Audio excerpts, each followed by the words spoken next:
এক বেড়া হিন্দু বেড়া নতুন মুসলমান হয়েছে, বুঝছেন নি? নতুন মুসলমান হয়েছে বেচারা, মুসলমান হয়েছে তাবলিগ আলাগো কাছে। নামাজের সময় হয়েছে, বেচারা ক্ষেতের মধ্যে ক্ষেত নিরাইতেছে। হিন্দুরা কি লুঙ্গি পিন্দে না ধুতি পিন্দে? তো বেটা তো নতুন মুসলমান, এখনো লুঙ্গি পিন্দার অভ্যাস করছে না, ধুতি পিন্দা রয়েছে। আজান হয়েছে, বাচ্চারা ক্ষেতের লাইল দিয়ে আসে আর কয় আপনারা মুসলমান হয়েছেন, আজান দিছে চলেন নামাজে যাই। বেচারা নতুন মুসলমান ক্ষেতের কাম কম হালায়া থুয়া নামাজ হইছে। গ্রামের মসজিদ তো মুসল্লি কম, আয়া দেখা করে ইমাম সাহেবের বরাবর পিছে জায়গাটা খালি, হে বেটা সেই জায়গাতেই দাঁড়াইছে।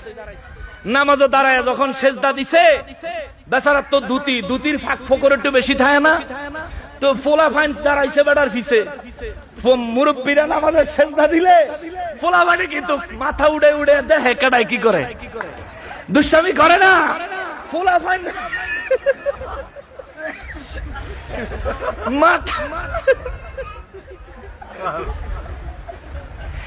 মাথা উড়ে দেখে এই নতুন মুসলমান বেচারা যে সেজদা দিছে, সেজদা দেওয়ানোর পরে তার ধুতির চিপা দিয়ে এই ফায়ের জায়গা বিভিন্ন জায়গা দেখা যায়।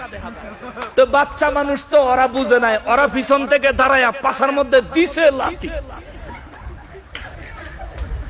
এ বেচারা তো নতুন মুসলমান, বেড়ায় মনে করছে নামাজ বুঝি এই দই, নামাজের ভিতরে মনে হয় সামনের মুসল্লিরা লাথি না দিলে নামাজ।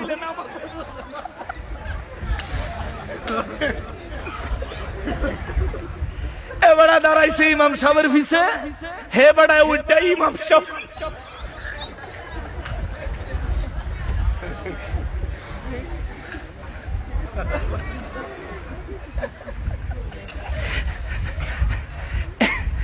এমন এক লাথি দিছে ইমাম সাহেবের পল্টি দিয়ে।